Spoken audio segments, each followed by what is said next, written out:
اللہ کے نبیوں کی سنت ہے. تو اس قوم پہ عذاب کیا آیا تھا؟ اللہ پاک نے کہا قُلْنَا لَهُمْ كُونُوا قِرَادًا، استغفر اللہ پاک نے ان پہ عذاب دیا اور ان کو بندروں میں تبدیل کر دیا. ساری قوم جو تھی وہ بندر بن گئی. اللہ نے قرآن میں اس کو ذکر کیا کونوا قِرَادًا، اللہ کا حکم ہوا اور وہ ساری کی ساری قوم کیا ہو گئی؟ انسانوں سے بندروں میں تقسیم ہو گئی، بندر بن گئے. استغفر اللہ. آگے اللہ پاک نے اپنے وعدے کا ذکر کیا کہ جو اللہ تعالیٰ نے ہم سے وعدہ لیا تھا. میں نے پہلے بھی آپ لوگوں کو بتایا تھا کہ جب ہم اس دنیا میں نہیں آئے تھے تو اللہ نے ہم سے ایک وعدہ لیا تھا. اب اس صورت میں اللہ نے اس کو خود بیان کیا ہے. وَإِذْ أَخَذَ رَبُّكَ مِنْ بَنِي آدَمَ، اے بنی آدم جب میں نے تم سے وعدہ لیا تھا. کیا وعدہ تھا؟ أَلَسْتُ بِرَبِّكُمْ، کیا میں تمہارا رب نہیں ہوں؟ اللہ نے ہم سے وعدہ لیا تھا جب ہم روح تھے، جسم نہیں تھے، ہم دنیا میں نہیں آئے تھے. تو ہم نے کیا کہا تھا؟ قَالُوا بَلَىٰ، ہم نے کہا تھا یا اللہ تو ہی ہمارا رب ہے. کیوں نہیں ہے؟ تو ہی رب ہے، ہم تیری نافرمانی کبھی بھی نہیں کریں گے. تو قرآن میں اللہ نے یہ وعدہ یاد کیوں کروایا ہے؟ کیونکہ ہم اس وعدے سے مکر رہے ہیں، ہم اس وعدے سے ہٹ رہے ہیں. ہمارا اللہ سے یہ وعدہ ہے کہ اللہ تیرے سوا کبھی کسی کے پیروی نہیں کریں گے، کبھی کسی کی نہیں مانیں گے. لیکن ہم مان رہے ہیں، ہم اپنے دل کی بھی مان رہے ہیں، اپنے بڑوں کی بھی مان رہے ہیں، اللہ کے خلاف جا کر ہم سب کچھ کر رہے ہیں. تو اس لیے اللہ نے ہمیں یہ وعدہ یاد کروایا ہے کہ جو مجھ سے وعدہ کیا ہے اس کو پورا کرو. اس کے بعد بنی اسرائیل کے واقعے میں اللہ تعالیٰ فرماتے ہیں کہ بنی اسرائیل میں ایک شخص تھا، اس کا نام تھا بلعام بن باعور. اب وہ شخص کیسا تھا؟ اس کی ہر دعا قبول ہوتی تھی، جو وہ دعا کرتا تھا وہ قبول ہوتی تھی. تو کیا ہوا کہ جو بنی اسرائیل کے لوگ تھے وہ ان کے جب موسیٰ علیہ السلام کے خلاف ہوئے تو وہ اس بندے کے پاس گئے. انہوں نے کہا اس سے بد دعا کرواتے ہیں پھر بات بنے گی. انہوں نے کہا کہ ایسا کرو ہم تمہیں پیسے دیں گے، زیور دیں گے، مال دیں گے، تم موسیٰ علیہ السلام کے خلاف بد دعا کر دو، اللہ تعالیٰ ان کو عذاب دیں، ان کو غرق کرے، نعوذ باللہ. اس نے کہا اللہ کا پیغمبر ہے، میں اس کے خلاف بد دعا نہیں کر سکتا. اس نے انکار کر دیا. لیکن جب مال نظر آتا ہے تو انسان کے دل میں کیا آ جاتی ہے؟ لالچ آ جاتی ہے. تو اس کی جو بیوی تھی اس نے کہا اتنا مال مل رہا ہے، سب کچھ ہے، ایک بد دعائی تو کرنی ہے، خیر ہے کر دو، کچھ نہیں ہوتا. تو اس نے کیا، بیوی نے اس کو راضی کر دیا. دیکھیں عورتیں ہی مردوں سے غلط کام کرواتی ہیں نا. تو اس نے کیا کیا، بیوی نے اس کو گناہ پہ آمادہ کر لیا. تو اللہ تعالیٰ نے پھر کیا کہ جب اس نے ہاتھ اٹھائے، اس نے ابھی ہاتھ اٹھائے تھے، ابھی موسیٰ علیہ السلام کو بد دعا نہیں دی، ابھی اس نے ہاتھ اٹھائے موسیٰ علیہ السلام کو بد دعا دینے کے لیے. تو اس کی زبان سے بد دعا کس کے لیے نکلی؟ ان لوگوں کے لیے نکلی جو کروانے آئے تھے. اس نے کہا کہ تم پر عذاب آئے. انہوں نے کہا یہ کیا کر رہے ہو، مال ہم دے رہے ہیں، سب کچھ کر رہے ہیں، بد دعا بھی ہمیں دے رہے ہو. اس نے کہا پتہ نہیں مجھے کیا ہو گیا، میری زبان سے خود ہی یہ لفظ نکل رہے ہیں، مجھ سے ہو ہی نہیں رہا. تو اللہ نے اس شخص کو کیا کہا؟ اللہ تعالیٰ فرماتے ہیں فَمَثَلُهُ كَمَثَلِ الْكَلْبِ، وہ انسان کتے کی طرح بن گیا. اب دیکھیں جس انسان کو اللہ تعالیٰ قرآن میں کتے کی مثال دے کر بیان کر رہے ہیں اس کا کتنا برا انجام ہوا کہ جب لالچ دل میں آ جاتا ہے اور ہم اللہ کے خلاف ہونا کھڑے ہو جاتے ہیں. ہم رشوت لے رہے ہیں، کچھ نہیں ہوتا، اللہ کا حکم ہے رشوت نہ لو، لیکن پیسہ مل رہا ہے، کچھ نہیں ہوتا، تھوڑا سا گناہ کر لیں. تو جب ہم اللہ کے خلاف جا کے دولت کے لالچ میں آتے ہیں تو اللہ نے کتنا برا اس کا انجام کیا کہ اس کا کیا ہوتی ہے، زبان لٹک کی باہر کی طرف، جیسے کتے کی زبان لٹکتی ہے. قرآن میں اللہ نے فرمایا ان تحمل علیہ یلہز او تترکہ یلہز، یلہز کہتے ہیں کتے کی طرح زبان لٹک جانے کو. اللہ نے فرمایا تم اس کے پاس بیٹھے رہو یا اس کو چھوڑ کے چلے جاؤ، اب اس کی زبان قیامت تک جب تک اس کو موت نہیں آئے گی کتے کی طرح لٹکی ہی رہے گی، کیونکہ اس نے میرے نبی کے خلاف بد دعا دینے کے لیے ہاتھ اٹھائے تھے. اس اتنی سی بات پہ اللہ نے اس کو اتنی بڑی سزا دی اور اس کے زبان ہمیشہ ہمیشہ کے لیے لٹک گئی اور اس کے منہ سے پھر کچھ بھی نہیں نکلا. اس کے بعد اللہ تعالیٰ فرماتے ہیں کہ گنہگار انسان کیسے ہوتے ہیں، ان کی کیا نشانیاں ہوتی ہیں. تو اللہ تعالیٰ نے کیا فرمایا گنہگار کیسا ہوتا ہے؟ وَلَقَدْ زَرَعْنَا لِجَهَنَّمَ كَثِيرًا مِنَ الْجِنِّ وَالْإِنسِ، اللہ تعالیٰ فرماتے ہیں جہنم کے لیے میں نے بہت زیادہ انسانوں کو اور جنوں کو پیدا کیا. اب وہ انسان کیسے ہوں گے جو جہنم میں جائیں گے؟ پہلی نشانی لَهُمْ قُلُوبٌ لَا يَفْقَهُونَ بِهَا، ان کے دل تو ہوں گے لیکن دلوں میں بات میری ان کے نہیں پہنچے گی. ان کے دلوں میں کیا ہوگا؟ سمجھ نہیں آئے گی، میری بات ان کے دلوں تک نہیں پہنچے گی، اثر نہیں کرے گی، ایسے دل ہوں گے. دوسری نشانی وَلَهُمْ أَعْيُنٌ لَا يُبْصِرُونَ، آنکھیں تو ہوں گی لیکن وہ حق نہیں دیکھ سکیں گے، حق کو نہیں پہچان سکیں گے. آنکھیں ہو کر بھی وہ اندھوں کی طرح کیا ہے، اللہ کے حکم کی نافرمانی کرتے چلے جائیں گے، کرتے چلے جائیں گے. اور تیسری کیا نشانی ہوگی؟ وَلَهُمْ آذَانٌ لَا يَسْمَعُونَ، کان تو ہوں گے لیکن میری بات ان کے کانوں تک نہیں جائے گی. کان ہوں گے لیکن وہ سنیں گے نہیں. جیسے ہوتی ہے ہم کہہ رہے ہیں سن رہے ہیں لیکن سننے کے بعد فوری ہم اس کو بھول جائیں. تو یہ کس کی نشانی ہے؟ گنہگاروں کی نشانی ہے. جو ایمان والا ہوتا ہے جب اس کے کان میں آواز اللہ کی جاتی ہے تو سیدھا اس کے دل تک پہنچتی ہے. تو اللہ نے گنہگار کی نشانی فرمائی. اور ایسے لوگوں کو اللہ نے دیکھیں کیا فرمایا. ویسے تو آتا ہے کہ انسان کیا ہے، فرشتے سے افضل ہے، فرشتے نے انسان کو سجدہ کیا نا، آدم علیہ السلام سجدے میں، آدم علیہ السلام کو فرشتوں نے سجدہ کیا، لیکن اللہ فرماتے ہیں کہ جب وہ گنہگار ہو جاتا ہے تو وہ فرشتوں سے بہتر تو کیا، وہ کیا بن جاتا ہے؟ قرآن میں اللہ کیا فرماتے ہیں؟ اولئک کالانعام، وہ جانور بن جاتا ہے، وہ جانوروں کی طرح ایسا انسان بن جاتا ہے، بل ہم اضل، بلکہ وہ تو جانور سے بھی گیا گزرا ہو جاتا ہے۔ جانور کو بھی پتا ہے کہ میں نے سجدہ کس کو کرنا ہے؟ اللہ کو کرنا ہے۔ تو جب انسان اللہ کی بات سن کر بھی عمل نہیں کرتا تو ایسے انسان کو اللہ تعالیٰ کیا فرماتے ہیں کہ وہ تو جانوروں سے بھی بدتر ہو جاتا ہے۔ اللہ تعالیٰ ہم سب کو اس سے بچائیں کہ جو ہم باتیں سنتے ہیں اس پر ہم عمل بھی کریں، ایسے نہ ہو جائے کہ اللہ تعالیٰ فرماتے ہیں یہ کون لوگ ہوتے ہیں؟ اولئک هم الغافلون، غافل ہوتے ہیں، ان کو پتہ ہی نہیں ہے کہ میں اللہ کی بات سن رہا ہوں تو میں نے اس پہ عمل بھی کرنا ہے۔ اس کے بعد اللہ تعالیٰ فرماتے ہیں وَلِلَّهِ الْأَسْمَاءُ الْحُسْنَى، اللہ پاک کے بہت خوبصورت خوبصورت نام ہے، جیسے 99 نام ہے نا اللہ پاک کے، حدیث پاک میں آتا ہے جس بندے کو اللہ کے 99 نام یاد ہوتے ہیں، اللہ کی رضا کے لیے اس نے یاد کیے ہوتے ہیں، تو اللہ پاک اس کو جنت الفردوس نصیب کرتے ہیں، جنت نصیب کرتے ہیں اللہ پاک جس کو اللہ کے نام یاد ہو۔ تو اللہ فرماتے ہیں مجھے میرے ناموں سے پکارو، میرے کیا نام ہے؟ بہت خوبصورت نام ہے، فدعوا بہا، تو جب آپ دعا کرتی ہیں تو دعا میں اللہ کے نام لیا کریں، اللہ تو غفور الرحیم ہے، یا اللہ تو بخشنے والا ہے، یا اللہ تو رحم کرنے والا ہے، تو رحمان ہے، تو رحیم ہے، تو کیا ہے؟ اللہ تعالیٰ کے ہر نام کو آپ جتنے بھی آپ کو نام آتے ہیں وہ لیا کریں، قہار ہے، وہاب ہے، یا اللہ تو ہی خالق ہے، تو مالک ہے، تو رازق ہے، یہ سارے اللہ کے کیا ہیں؟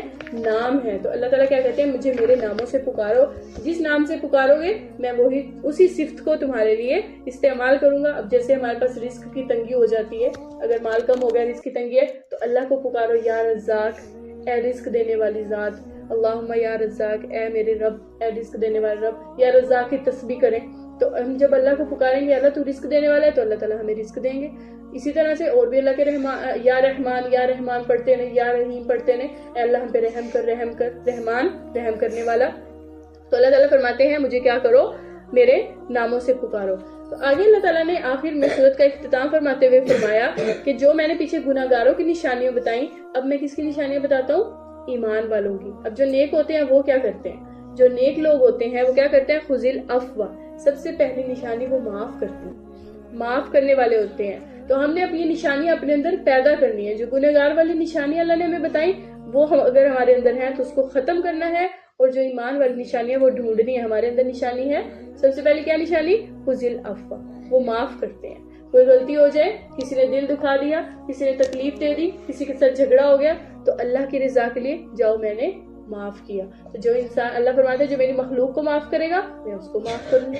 تو جب ہم چاہتے ہیں اللہ ہمیں معاف کرے تو بدلے میں ہم نے کیا کرنا ہے؟ اللہ کے بندوں کو معاف کرنا ہے۔ ہم اپنا دل بڑا کریں گے نا، ہم اپنے لیے تو چاہتے ہیں اللہ مجھے معاف کر دے، بیٹھ جاتے ہیں، اور اللہ تو ایک توبہ پہ ہی معاف کر دیتا ہے۔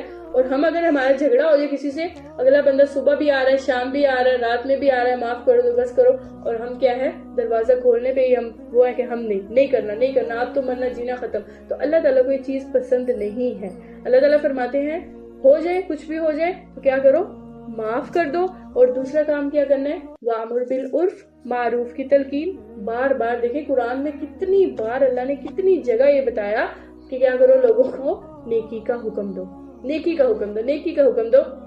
صرف اپنی فکر نہ کرو میں نماز پڑھ لوں، میں قرآن پڑھ لوں اور میری بخشش ہو جائے۔ جب ہم دوسروں کی فکر کرتے ہیں تو اللہ تعالیٰ ہماری فکر کرتے ہیں۔ حدیث پاک میں آتا ہے آپ صلی اللہ علیہ وسلم نے فرمایا بندہ جب تک اپنے مسلمان بھائی کی مدد میں لگا رہتا ہے تو اللہ تعالیٰ بھی اس کی مدد میں لگا رہتا ہے۔ جب تک وہ اپنے مسلمان بھائی کے فکر میں لگا رہتا ہے تو اللہ تعالیٰ بھی اس کی فکر کرتے ہیں۔ تو دوسروں کی فکر کریں اللہ ہماری فکر کریں گے، دوسروں کو معاف کریں اللہ ہمیں معاف کریں گے، دوسروں کی مدد کریں اللہ ہماری مدد کرے گا۔ اللہ تعالیٰ اپنی مخلوق سے بہت محبت کرتا ہے۔ اور تیسرا کام یہ وَأَعْرِضْ عَنِ الْجَاهِلِينَ، بدتمیزی کا جواب بدتمیزی سے نہیں دینا۔ اس کو اللہ نے قرآن میں ایمان والوں کی نشانی بتایا ہے کہ کوئی آپ کے ساتھ آ کے بدتمیزی کرے، زیادتی کرے تو آپ نے بدلے میں خاموش ہو جانا ہے۔ یہ بھی ایمان والوں کی کیا ہے؟ ایک نشانی ہے، وہ جاہلوں سے نہیں الجھتے۔ کوئی آپ سے بغیر علم کے، کوئی جاہل ہے جس کو علم ہی نہیں ہے، وہ آگے سے جھگڑا کرنا شروع کر دیتا ہے تو آگے سے ہم نے کیا کرنا ہے؟ اس کے ساتھ ویسا ہی نہیں ہو جانا بلکہ کیا کرنا ہے؟ خاموش ہو جانا ہے۔ آگے اللہ تعالیٰ نے آیت میں قرآن سننے کی اداب کو بیان کیا. جب ہم قرآن سنتے ہیں تو کیسے سننا ہے, کیسے بیٹھنا ہے, کیا ادب ہے. اللہ تعالیٰ فرماتے ہیں وَإِذَا قُرِئَ الْقُرْآنُ فَاسْتَمِعُوا لَهُ. جب قرآن پڑھا جاتا ہے, جب تلاوت ہو رہی ہوتی ہے تو بالکل اس کو توجہ سے سننا ہے. وَأَنصِتُوا, اور خاموش ہو جانا ہے. ایسے نہیں ہے تلاوت ہو رہی ہوتی ہے, ہم اپنے کاموں میں باتوں میں لگے ہوئے, ادھر قرآن پڑھا جا رہا ہے اور ادھر ہم باتیں کر رہے ہیں. اسی طرح جیسے اذان کا بھی ہوتا ہے, تو اللہ تعالیٰ نے قرآن کا کیا فرمایا, جب قرآن پڑھا جائے تو اس کو خاموشی سے سنو, کیونکہ قرآن پڑھنے کا بھی ثواب ہے اور قرآن سننے کا بھی ثواب ہے. قرآن سننے کی ہر حرف پہ نیکی ملتی ہے. اسی لیے جیسے ہم تراویح میں جاتے ہیں تو وہاں پہ ہم پڑھتے تو نہیں ہیں قرآن, لیکن ہم سنتے ہیں, روزانہ کا 1.25 پارہ ہم سنتے ہیں. تو ہمیں کیا ہے, ایسی نہیں ہے, وہ ہر حرف پہ ہمیں بھی نیکی ملتی ہے قرآن کو سننے کی. اس کے بعد اللہ تعالیٰ فرماتے ہیں سننے کے بعد کیا کرو, وَاذْكُرْ رَبَّكَ فِي نَفْسِكَ, اللہ کو یاد کیا کرو. تسبیح کیسے کرنی ہے, فی نفسک, بغیر آواز کے, خاموشی سے کریں, یا پھر کیا کریں, تضرعاً وخیفہ, آپ اونچی آواز سے بھی اللہ کا ذکر کر سکتی ہیں, اور بہتر ذکر ہے جو آپ دل میں کریں, تسبیح میں کریں, وہ زیادہ بہتر ہے کہ آپ اونچی آواز سے کریں. ٹھیک ہے, تو اللہ پاک نے ہمیں یہ آداب بتائے کہ قرآن سننے کے کیا آداب ہیں اور تسبیح کے کیا آداب ہیں. اس کے بعد 8ویں پارے میں سورت ختم ہو جاتی ہے, سورہ انفال شروع ہوتی ہے. سورہ انفال نفل کی جمع ہے, اور نفل کہتے ہیں غنیمت کو. اس کے شروع میں ہی اللہ پاک نے مومنین کی 5 صفات بتا دی کہ جو ایمان لاتا ہے اس کے اندر یہ 5 صفتیں ہوتی ہیں. اب ہم نے ہر صفت پہ یہ دیکھنا ہے کہ یہ صفت ہمارے اندر ہے. اللہ تعالیٰ قرآن میں کیا فرماتے ہیں, انما المؤمنون الذین اذا ذکر اللہ وجلت قلوبہم. مومن کیا ہوتا ہے, جب اللہ کا ذکر کیا جاتا ہے تو اللہ کے ذکر سن کے اس کا دل لرز جاتا ہے خوف سے, اس کے دل میں اللہ کا خوف پیدا ہوتا ہے جب وہ اللہ کی بات سنتا ہے. یہ پہلی صفت ہے مومن کی. دوسری صفت وَإِذَا تُلِيَتْ عَلَيْهِمْ آيَاتُهُ زَادَتْهُمْ إِيمَانًا, جب وہ اللہ کی آیت سنتا ہے تو اللہ سے محبت بڑھ جاتی ہے.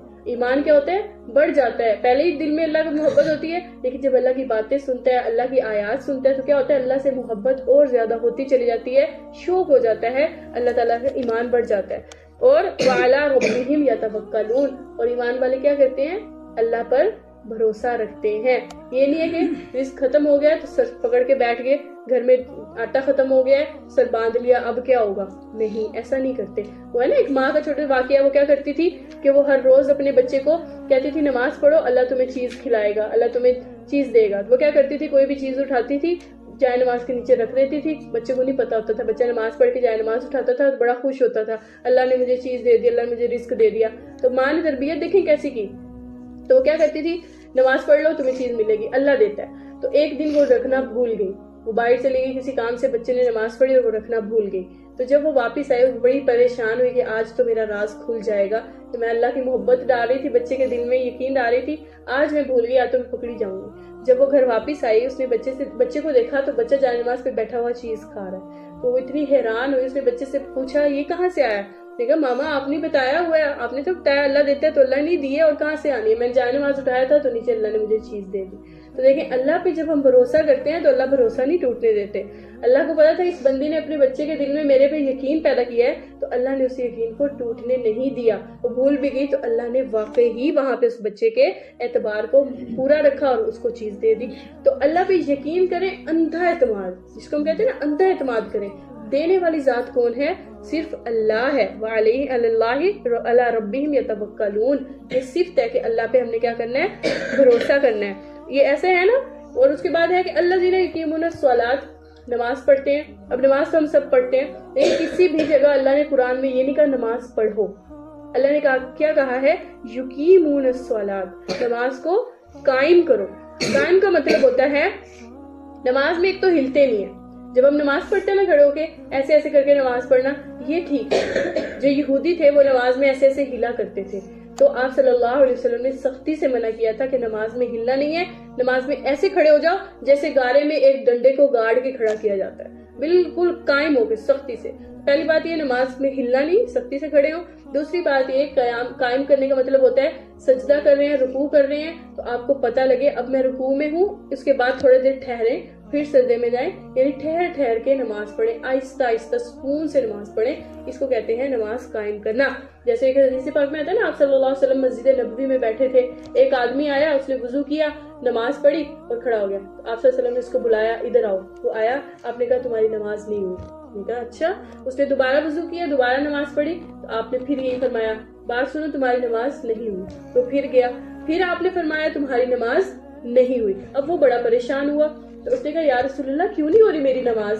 تو پھر آپ صلی اللہ علیہ وسلم نے اس کے تیسری بار نماز پڑھنے کے بعد بتایا کہ جب تم نماز پڑھتے ہو تو تمہارے رکوع اور سجدے میں فرق ہی پتہ نہیں لگتا. رکوع کرتے ہو, کھڑے ہوتے فوری سجدے میں, فوری اوپر, پھر سجدے میں, پھر سجدے میں, اور اتنی تیزی سے نماز پڑھتے ہو کہ ایسی نماز اللہ کے ہاں قبول نہیں ہوتی. تو ہم نے نماز کیسے پڑھنی ہے؟ نمازیں اپنی ٹھیک کریں, نماز میں خشوع وضو پیدا کریں, جلدی ختم کر دیں, جلدی نہ کریں. جیسے ہم کھانا بناتے ہیں کتنا تسلی سے ہر چیز کے بارے میں دیکھتے ہیں, اس میں نے پیاز ڈالے ہیں, مرچیں ڈالی ہیں, ٹماٹر ڈالے ہیں, مسالے ڈالے ہیں, بہت اچھے سے سوچ سمجھ کے ہم کھانا بناتے ہیں تاکہ اس کا ٹیسٹ کیا آئے, اس کا ذائقہ بڑا اچھا بنے. تو جب ہم نماز میں ایسے کریں گے, میرا رکوع اچھا ہو, میرا سجدہ اچھا ہو, تو پھر اس کا ثواب بھی کیا ہوگا, اس کا ذائقہ بھی کیسا نکلے گا, بہت عمدہ نکلے گا. اور اس کے بعد کیا ہوتا ہے, آخری صفت کیا ہے, وَمِمَّا رَزَقْنَاهُمْ يُنْفِقُونَ. اللہ کے دیے ہوئے رزق میں ایمان والے کیا کرتے ہیں, خرچ کرتے ہیں, چھپا کے, بخل کر کے اپنے پاس نہیں رکھتے. سخی کیا ہوتا ہے, اللہ کا دوست ہوتا ہے, جو اللہ کے راستے میں خرچ کرتا ہے, اللہ تعالیٰ اس کو بڑھا چڑھا کے دیتے ہیں. اور بخیل کیا ہوتا ہے, اللہ تعالیٰ کی دوستی سخی سے ٹوٹتی نہیں ہے اور بخیل سے لگتی نہیں ہے. بخیل جنت میں نہیں جا سکتا اور سخی جہنم میں نہیں جا سکتا. بخیل چاہے عبادت گزار بھی ہو, لیکن اگر وہ بخل کرتا ہے, کنجوسی کرتا ہے, تو وہ جنت میں نہیں جائے گا. اور اگر بندہ عبادت میں تھوڑا ڈھیلا بھی ہے لیکن اللہ کے راستے میں بہت خرچ کرنے والا ہے, تو اللہ کا وعدہ ہے کہ وہ جنت میں جائے گا. تو اسی طرح واقعہ موسیٰ علیہ السلام کی قوم کا, ایک آدمی تھا, بڑا غریب تھا, بہت تھوڑی روٹی, ایسے سوکھی روٹی کبھی مل گئی کبھی نہیں ملی. میاں بیوی تھے, انہوں نے موسیٰ علیہ السلام سے کہا اللہ سے دعا کرو, ہم بڑے تنگ ہیں, رزق بڑا کم ہے, ہم ایسا کرو ہماری ساری زندگی کی روزی ہمیں ایک ہی دن دے دو, ہم رج کے کھا تو لے. تو موسیٰ علیہ السلام نے اللہ سے دعا کر دی. انہوں نے کہا کہ اگر میں دعا کروں تو مل جائے گی, بعد میں کیا کھاؤ گے؟ انہوں نے کہا بعد کی بات دیکھی جائے گی, ہمیں ساری زندگی کا رزق ایک ہی دن دے دو. تو موسیٰ علیہ السلام نے اللہ سے دعا کی اور اللہ تعالیٰ نے ان کی دعا قبول کی, اور ساری زندگی کا ان کا جو رزق تھا ان کو ایک ہی دن مل گیا. اب وہ اتنا زیادہ رزق تھا, اب انہوں نے میاں بیوی نے پیٹ بھر کے کھا لیا. اس کی بیوی نے کہا کہ اب ہم نے تو کھا لیا, اتنا زیادہ بچ گیا, اس کا کیا کریں گے, پڑا یہ تو سڑ جائے گا, کھانا ہے. ایسا کرتے ہیں ہم غریبوں میں اللہ کے راستے میں اس کو دے دیتے ہیں, خراب تو ہو ہی جانا ہے, کھایا تو ہم سے نہیں جائے گا, ہماری جو زندگی کا مل گیا چلو دوسرے کھا لیں. تو انہوں نے اللہ کے راستے میں دینا شروع کر دیا. اب جب اللہ کے راستے میں دینا شروع کیا تو اللہ نے برکت ڈالنا شروع کر دی, کیونکہ اللہ کا وعدہ ہے دو گے تو میں تو بڑھا کے دوں گا. ہونا تو یہ چاہیے تھا کہ ان کی ساری زندگی کا مل گیا تھا, جب وہ ختم ہوتا وہ تو بھوکے مر جاتے, ان کو تو نہ ملتا. تو جب انہوں نے اللہ کے راستے میں دینا شروع کیا تو وہ اتنا دیتے تھے, پیچھے اور اتنا ہی پڑا ہوتا تھا, جتنا دیتے تھے اتنا ہی ہو جاتا تھا. تو اتنی برکت ہوئی کہ کچھ ٹائم بعد, کچھ دنوں بعد جب موسیٰ علیہ السلام ان کے دروازے پہ سے گزرے تو موسیٰ علیہ السلام نے دیکھا ان کے گھر کے باہر دسترخوان لگا ہوا ہے, لنگر لگا ہوا ہے, اور لوگ ان کے گھر آ کے کھانا کھا رہے ہیں, مفت کا کھانا کھا رہے ہیں. موسیٰ علیہ السلام بڑے پریشان ہوئے.